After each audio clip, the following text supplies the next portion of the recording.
부터 추석 연휴입니다. 한국교통연구원과 한국도로공사의 보고에 따르면 올해 추석 기간에는 약 4천만 명이 교통수단을 이용해서 각종 고향이나 다른 지역으로 이동할 것이다 라고 발표를 했습니다. 전년 대비 한 27% 정도 증가한 셈입니다.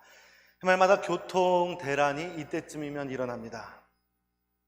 비단 한국뿐만 아니라 이 동양권 나라들은 대부분 다 이렇습니다. 중국도 극심하고 일본, 대만, 베트남 할 것 없이 이렇게 명절이 되면 이동을 합니다. 마치 철새들이 이동하는 것 같은 그러한 현상이 일어납니다. 그 원인은 몇 가지로 정리할 수 있는데, 첫째는 조상에 대한 예우, 두 번째는 제사와 성묘, 세 번째는 가족 간의 결속력 강화, 세 번째는 전통적인 문화 계승, 네 번째는 부모님에 대한 효, 그리고 다섯 번째는 정서적 귀향과 인간의 회귀 본능에 있고, 여섯 번째는 휴가 혹은 여가 선용의 활용도 포함되어 있습니다. 추석 명절에 이 유래가 있는데, 저 신라 시대로 넘어가면 이 갑에서 유래했다고 합니다. 신라의 3대 왕 유리왕이 왕에 있는 이 여자들에게 두 팀으로 나눠서 둘 다 길쌈 대회를 열었다고 합니다. 길쌈은 옷감을 짜는 것을 말해요. 한 달 뒤에 추수시기에 맞춰서 승리한 팀이 패배한 팀에게 음식을 대접하는 그 풍습이 생겨났다고 합니다. 이때부터 유래했다라고 많은 학자들이 보고 있습니다. 추석의 다른 이름인 한가위, 한이라고 하는 것은 크다, 가위라고 하는 것은 가운데, 그래서 가을의 한가운데 큰 날이라는 의미를 담고 있습니다. 이는 가을의 수확 시기를 맞춰서 농사의 결실을 함께 축하하고 또 이를 즐기는 페스티벌로 발전하게 되었음을 보여주고 있습니다. 추석은 농경 문화의 산물이지요. 그래서 핵곡식으로 음식을 만들어서 맛있는 음식을 가족들과 함께 나눠 먹고 이웃들에게 나눠주면서 함께 즐겼죠. 총락 공동체의 결속과 유대감이 형성되고 조상을 숭배하고 가족과 함께 친척을 만나 가족 간의 우애를 다지는 그러한 문화가 수천 년간 이루어져 왔습니다. 그런 의미에서 추석은 무엇보다도 가정과 그리고 가족의 결속력과 유대감을 좋게 하는 그러한 좋은 절기다라고 말씀드릴 수 있습니다. 오늘은 세대 간의 통합 예배로 명절과 가족이라는 주제를 가지고 말씀을 전할 때 크게 은혜가 있기를 소망합니다. 자, 그럼 첫 번째 주제에서 우리는 가족에 대해 함께 생각해 보겠습니다. 그리스도인들에게는 어떤 의미가 있을까요? 자, 우리 6장 1절을 다 같이 읽어보겠습니다.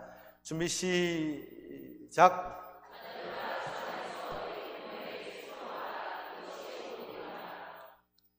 에베소 교회에 대해서 잠시 배경 설명을 드리겠습니다. 이 에베소서의 배경은 기본적으로 구원론이 첫째 배경 주제이고, 그 외에 에베소 교회가 닥친 여러 가지 갖가지 문제가 있는데, 이때 바울이 서신을 통해서 양육을 했습니다. 이를테면 1장에서부터 3장까지는 하나님의 은혜, 하나님의 선택하심, 그리고 그리스도에 인해 예수님의 구속, 그리고 이방인과의 연합, 이러한 주제들이 있어요. 그리고 4장에서부터 6장까지는 이 그리스도인의 삶에 대한 것에 대해 다루고 있습니다. 구원받은 백성들이 이제 앞으로 어떻게 살아야 되느냐, 성화의 과정으로 어떻게 발전해야 되느냐, 그러한 내용이 담겨져 있습니다. 특별히 5장과 6장 내용에서 그리스도인들의 가족은 너무너무 중요하다라는 것을 밝히고 있습니다. 그래서 이 바울은 가만히 보면 가족 중심, 그리고 그리스도인의 가족을 매우 중요하게 여기고 있음을 우리는 또 발견할 수가 있죠. 그런 의미에서 바울의 목표는 그리스도 중심의 가정을 지향하고 있습니다. 그리스도 안에서 부부가 창조의 원리를 따라서 남편은 가정의 머리가 되고 아내는 협력자가 되어야 된다라고 말하고 있습니다. 자녀가 부모에게 순종하고 부모는 자녀를 사랑과 훈계로 양육해야 한다. 이게 성경적 가정입니다. 이는 단순한 가족관계의 조화만을 의미하는 것이 아니라 나아가 하나님께서 창조하신 창조 질서를 회복하고 그리스도와 교회의 관계를 반영하는 삶의 모습을 가정 안에서 구현해내야 된다라고 말씀하고 있는 것이죠. 기독교에서 가족은 매우 중요한 의미를 지니고 있습니다. 이는 성경의 가르침과 예수 그리스도의 모범을 통해서 잘 드러나고 있어요. 가족은 하나님이 세우신 최초의 공동체입니다. 사랑과 헌신이 있어야 되고 섬김이 있어야 되고 배우고 실천해야 되고 이런 것들의 가장 기본적인 베이스 장소입니다. 기독교인들에게 가족이 갖는 의미를 저는 다음과 같이 설명을 드리겠습니다. 첫 번째, 하나님이 세우신 첫 번째 제도이다. 창세기 2장 24절에 보면 남자가 부모를 떠나 그의 아내와 합하여 둘이 한 몸을 이룰지니라 라고 말씀하고 있습니다. 이 구절을 통해서 결혼과 가족이 하나님의 계획 안에 있음을 보여주고 있죠. 하나님은 아담과 하와를 창조하시고 그리고 그들을 통해서 인류가 번영하고 번성하도록 가족을 이루게 해 주셨습니다. 따라서 가족은 하나님의 창조 질서 안에서 매우 중요한 역할을 하고 그 자체로 거룩한 공동체로 하나님이 여겨 주십니다. 자, 두 번째는 사랑과 섬김의 학교이다. 가족은 사랑과 섬김을 배우는 곳입니다. 예수님이 가르치신 이웃을 내 몸과 같이 사랑하라 라고 하는 말씀은 가족 안에서 구체적으로 실현됩니다. 부모는 자녀를 사랑하고 사랑을 베풀어야 됩니다. 자녀는 부모에게 공경을 표현해야 됩니다. 형제자매는 서로가 사랑해야 돼요. 사랑하는 법을 그 안에서 발견해야 되고 찾아야 됩니다. 오늘 본문 5장 25절에 보면 남편에게 아내를 그리스도께서 교회를 사랑하신 것 같이 사랑하라 라고 권면하고 그리스도의 사랑과 가족 안에서 이런 모든 것들이 어떻게 실천되어야 되는지를 보여주고 있습니다. 세 번째는 신앙 교육의 장입니다. 가족은 자녀에게 신앙을 전수해주는 중요한 역할을 합니다. 신명기서 6장 6절 7절 보면요, 부모에게 하나님의 말씀을 자녀에게 가르치고 그리고 잘 가르치라고 명령하고 있습니다. 부모는 기본적으로 자녀들에게 신앙의 본이 되어야 됩니다. 하나님을 사랑하고 경외하는 마음을 전수해야 됩니다. 이를 통해서 자녀들이 하나님의 관계 안에서 성장하게 되고 그리스도인의 삶을 배우며 살아가게 되는 것이죠. 네 번째, 상호 책임과 돌봄입니다. 기독교에서는 가족 구성원들이 서로가 서로를 돌보는 것을 매우 중요하게 여기고 있습니다. 디모데전서 5장 8절에 보면 누구든지 자기 친족 특히 가족을 돌보지 아니하면 믿음을 배반한 자요 불신자보다 더 악하다라고 말씀하고 있습니다. 가족을 돌보는 책임, 기독교 신앙의 아주 중요한 부분임을 강조합니다. 부모가 자녀를 돌보고 자녀가 성장하여 부모를 공경하는 것은 기독교인의 필수적인 의무라는 것을 우리가 다시 한번 생각해야 됩니다. 자, 다섯 번째, 부모 자녀 관계에 성경적 역할이 있습니다. 이 성경은 남편의 역할, 아내의 역할, 또 부모와 자녀 사이의 관계에 대한 구체적인 지침들을 설명하고 있습니다. 남편은 아내를 사랑해야 됩니다. 아내는 남편을 존중하고 부모는 자녀를 주의 교훈과 훈계로 양육해야 됩니다. 에베소서 6장 1절에서부터 4절까지는 자녀들은 부모에게 순종하라라고 가르치고 있고 부모에게는 자녀를 노엽게 하지 말라라고 그리고 양육하라라고 말씀하고 있습니다. 이러한 가르침은 가족 구성원 간의 이 관계 안에서 사랑과 존경 그리고 상호 책임의 바탕으로 이 가족이 구성되어야 된다는 것을 우리에게 잘 보여주고 있습니다. 자, 여섯 번째, 가정의 선교적 역할이 있습니다. 기독교 가정은 선교적인 역할을 또 하고 있습니다. 가족은 세상에 하나님의 사랑과 복음을 전하는 작은 공동체입니다. 주변 사람들에게 하나님의 사랑을 드러내는 그러한 가정이 되어야 돼요. 그런 사명감을 갖고 있습니다. 가족의 사랑과 화목함을 통해서 예수 믿는 교회 다니는 몇 호 집 진짜 집 너무 보기 좋아. 그 가정 너무 행복해 보여.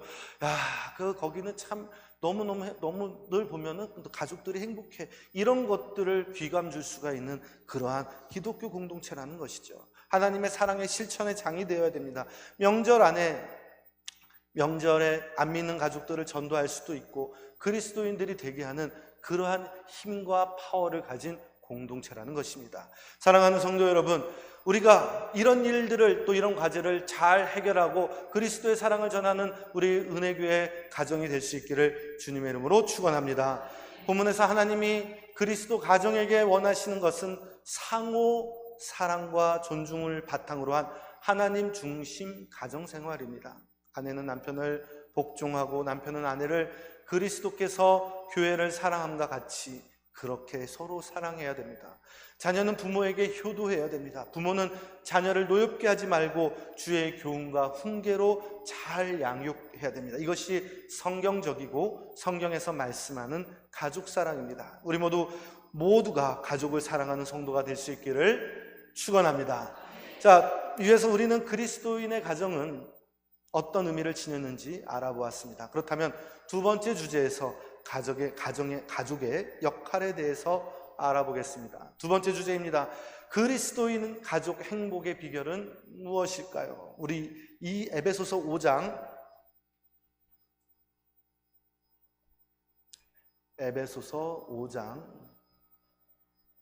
21절을 다 같이 한번 읽어보겠습니다. 준비, 시작.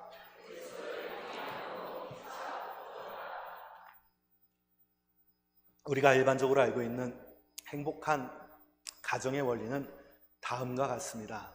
첫 번째는 상호 존중이 있는 가정입니다. 가족 구성원 간의 존중은 모든 관계의 기초입니다. 각자의 생각, 감정, 역할을 존중하고 서로의 차이를 인정하는 것이 너무 중요합니다. 존중은 소통의 기본이 되고 갈등을 예방하는 역할이 되죠. 두 번째, 건강한 소통이 있어야 됩니다. 솔직하고 개방적인 소통은 가족이 행복할 수 있는 필수 조건이다라고 말씀드릴 수 있습니다. 서로의 감정, 의견, 고민을 자유롭게 나눌 수 있는 그러한 분위기가 있는 가정 너무너무 중요하죠. 대화를 통해서 서로 오해하고 있는 것들을 줄이고 감정의 교류를 잘 전달하고 그렇게 함으로써 유대감을 형성해야 됩니다. 자, 세 번째, 사랑과 애정의 표현이 가득해야 됩니다. 사랑과 애정은 가족을 결속시키는 힘입니다. 무뚝뚝하고 그리고 표현 잘 못한다고 서로로 자기 자신을 한정하지 마시고 오늘부터라도 애교를 좀 부리고 애정 표현을 하고 말로 표현하고 이렇게 표현을 듬뿍 담아 이 표현을 잘 전할 수 있는 가족 구성원들이 될 수 있기를 축원합니다. 말과 행동으로 사랑을 표현해야 돼요. 안 하면 모릅니다. 작은 배려와 관심을 자주 보여줌으로써 서로가 소중한 존재라는 것을 알려주는 것, 이것이 중요하죠. 애정이 있는 가정은 이 갈등을 잘 회복할 수 있다라고 하는 연구 결과도 나와 있습니다. 네 번째는 역할 분담과 협력입니다. 가족 내에 각자의 역할을 명확히 해야 됩니다. 그리고 서로 협력하는 것이 중요해요. 집안일이나 경제적 책임 등에서 각자가 이바지하는 부분을 잘 분담해서 가족의 일원이 공동체의 일원이라고 하는 책임감과 소속감을 느끼게 해줘야 됩니다. 한국의 가정의 문제점은 명절만 되면 여성들이 음식장만 하고 남자들은 그냥 누워서 뒹굴뒹굴하고 TV나 보고 잠만 잔다라는 거, 이게 큰 문제입니다. 아내들은 음식 만들고 또 먹었으면 치워야 되고 막 청소해야 되느라 힘든데 너무 상반된 모습입니다. 이번 명절에 우리 교회 남자 성도 여러분들이시여 가정일에 적극 들여다보시고 도와주실 일들이 있으면 도와주시고 함께 할 수 있기를 부탁합니다. 다섯 번째, 기본적으로 그 가정 안에는 유머와 긍정적인 태도가 있어야 됩니다. 긍정적인 분위기를 만들려면 유머는 가정의 행복을 유지할 수 있는데 큰 도움이 되기 때문에 필수적인 요소다라고 말씀을 드릴 수 있습니다. 어려운 상황 속에서도 유머 잃지 마시고 긍정적인 태도를 가지고 문제를 극복하려고 하는 이 자세를 잘 유지한다면 가족을 더 단단하게 만들어 나가고 긴장감을 완화하는 데에 그러한 역할을 감당할 수 있죠. 이런 요인들은 가정 내에서 안정과 행복을 유지하는 아주 중요한 요소라는 것을 우리는 또 잘 알고 있고 또 이것들을 통해서 서로의 관계를 더 깊고 긍정적으로 만들어 간다는 점에서 이런 부분을 우리는 노력해야 됩니다.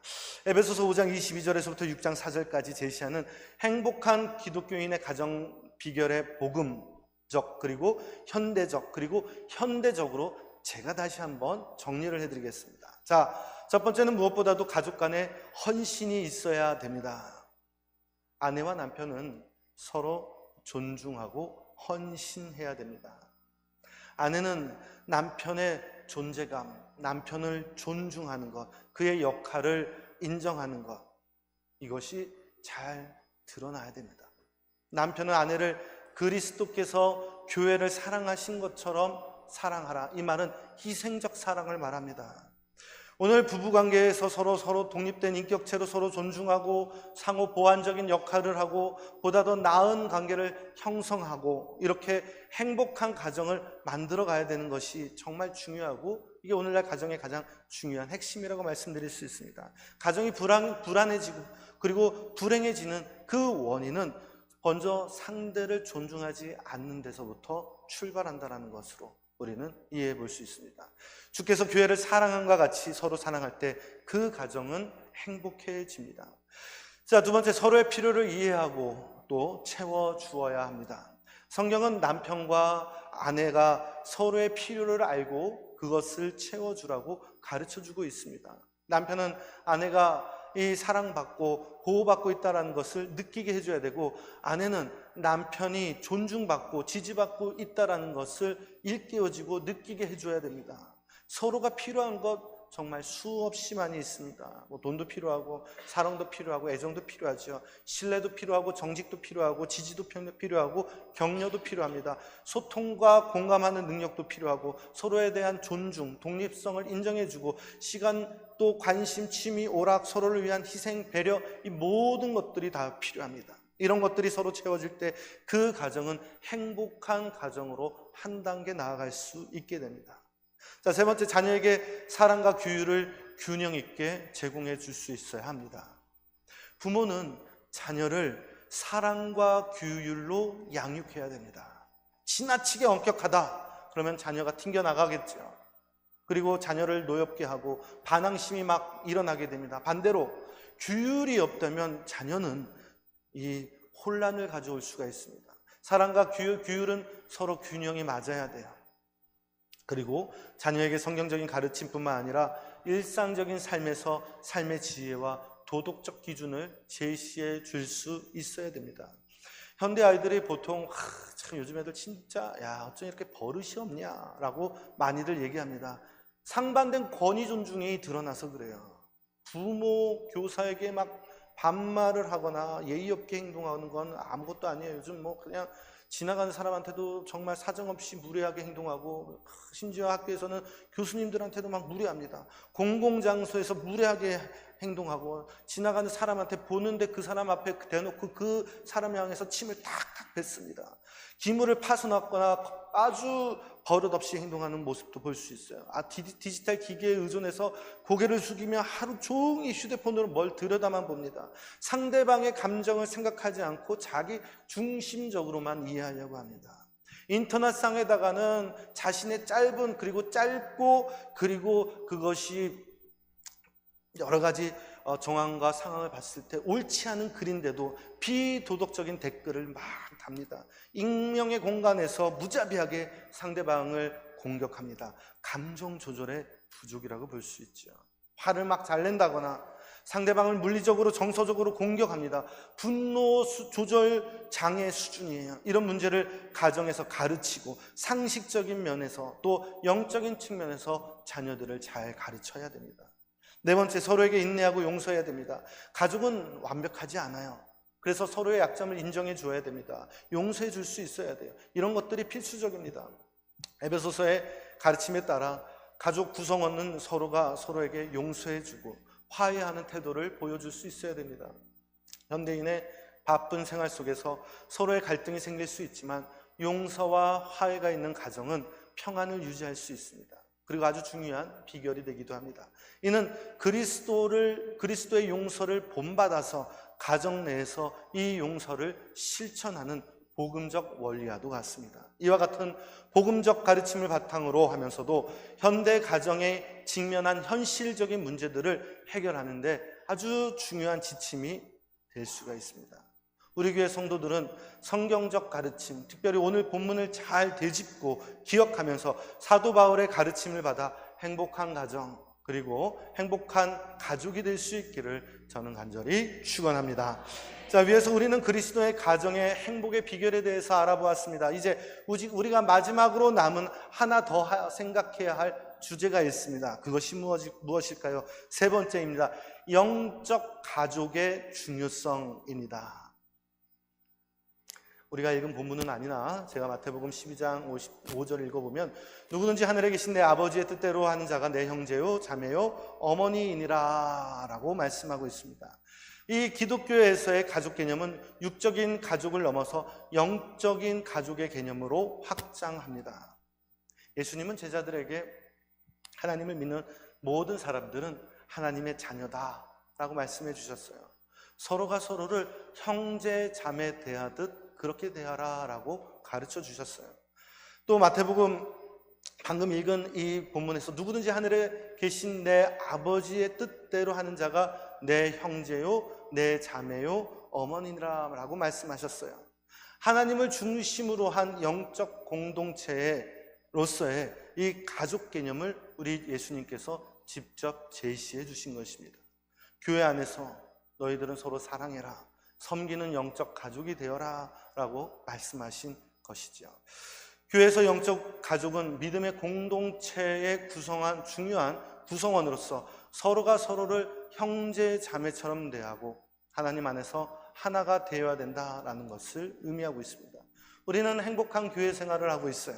그러려면 우리가 각자 지켜야 될 과제가 있습니다. 자, 첫째, 영적 가족의 특징이 있는데 우리는 하나됨과 연합함, 이것을 중요하게 생각해야 됩니다. 영적인 가족은 그리스도 안에서 하나로 연합된 공동체라는 것을 잊지 말아야 됩니다. 요한복음 17장 21절에서 보면 아버지께서 나를 보내신 것 같이 나도 그들을 보내었고 그들로 하여금 우리와 하나가 되게 하려 함이니라고 말씀하고 있습니다. 이는 교회가 하나의 몸으로 서로 성장하고 또 서로를 지지해야 된다는 것을 의미합니다. 두 번째, 사랑과 배려가 있어야 돼요. 영적인 가족은 서로가 서로를 사랑하고 배려하는 그러한 관계를 가져야 됩니다. 요한일서 4장 7절에 보면 사랑하는 자들아 우리가 서로 사랑하자라고 말씀하고 있습니다. 서로의 필요를 이해하고 돕고 나눠주고 함께하는 것이 중요합니다. 세 번째, 서로의 영적 성장을 지원하는 일에 도와야 합니다. 영적인 가족은 서로의 신앙생활을 도와줍니다. 영적인 성장을 할 수 있도록 지원하는 역할을 우리가 서로 해줘야 됩니다. 히브리서 10장 24절에서 25절에 보면 서로 살피어 사랑과 선한 일을 격려하며 라고 권면하고 있습니다. 두 번째, 영적 가족의 의미가 있어요. 우리는 하나님 안에서 공동체입니다. 영적인 가족은 기본적으로 하나님을 중심으로 형성된 이 공동체로서 서로가 하나님의 자녀로서 형제자매의 관계를 갖고 있습니다. 지구상의 모든 가족을 넘어서서 영적인 유대감을 형성해야 됩니다. 서로의 부담을 나누어 줄 수 있어야 돼요. 함께 기도해 주어야 돼요. 지원하는 역할을 서로 맡아 주어야 돼요.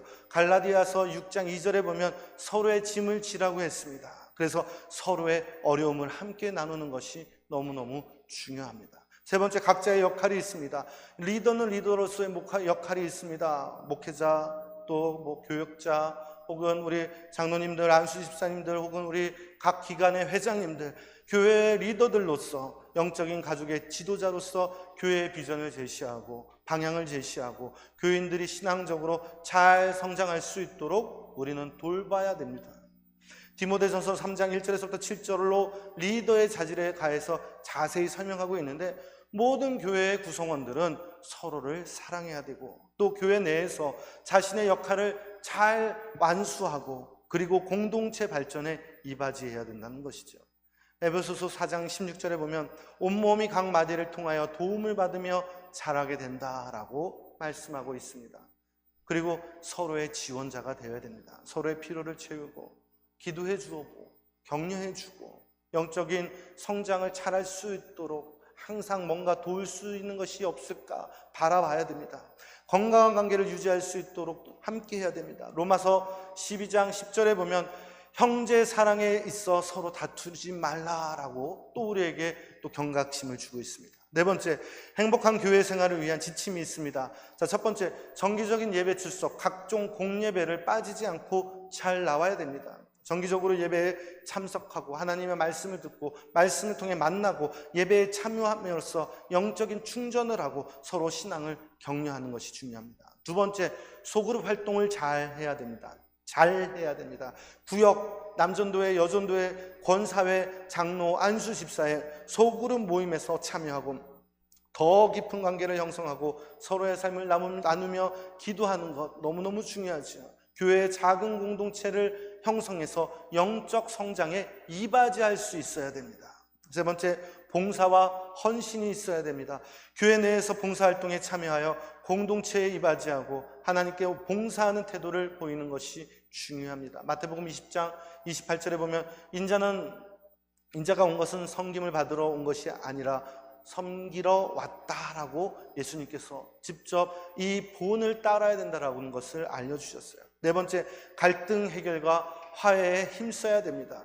교회 내에 갈등이 일어날 수 있죠. 그럴 때 이 갈등을 잘 해결하고 서로 용서하고 화해하는 것이 필요합니다. 마태복음 18장 15절에서 17절까지 교회 내의 갈등 해결 방법을 잘 제시하고 있어요. 자, 다섯 번째, 기도와 말씀의 생활화입니다. 개인적으로 기도하는 것, 성경을 읽는 것, 이런 것들을 통해서 영적인 성장을 지속하고 이를 통해서 교회 공동체에서도 긍정적인 영향을 미치는 것이 중요합니다. 사도행전 2장 42절에 보면 그들이 사도들의 가르침을 받아 서로 교제하며 라는 내용이 나옵니다. 공동체가 이 성경적 원칙을 그리고 지침을 통해서 영적인 관계를 잘 형성하고 교회 공동체 내에서 서로가 서로를 잘 사랑하고 그리고 서로 성장하는 건강한 교회를 우리는 이룰 수 있습니다. 우리 교회는 이렇게 영적으로 잘 성장하는 교회, 사명을 다하여 이 시대에 가장 아름다운 교회로 세워갈 수 있기를 저는 간절히 축원합니다. 자, 오늘은 추석 주일을 맞아 명절과 가족에 대해서 알아보았습니다. 자, 첫 번째, 그리스도인에게 가족이란 어떤 의미가 있을까에 대해서 말씀을 드렸고, 두 번째, 그리스도인의 가족의 행복은 무엇인지 그 비결에 대해서 말씀을 드렸고, 세 번째, 영적인 가족의 중요성을 잘 알아보았습니다. 오늘 우리에게 주신 하나님의 말씀 안에서 행복한 가족, 행복한 가정이 될 수 있기를 주님의 이름으로 간절히 축원합니다. 기도하겠습니다.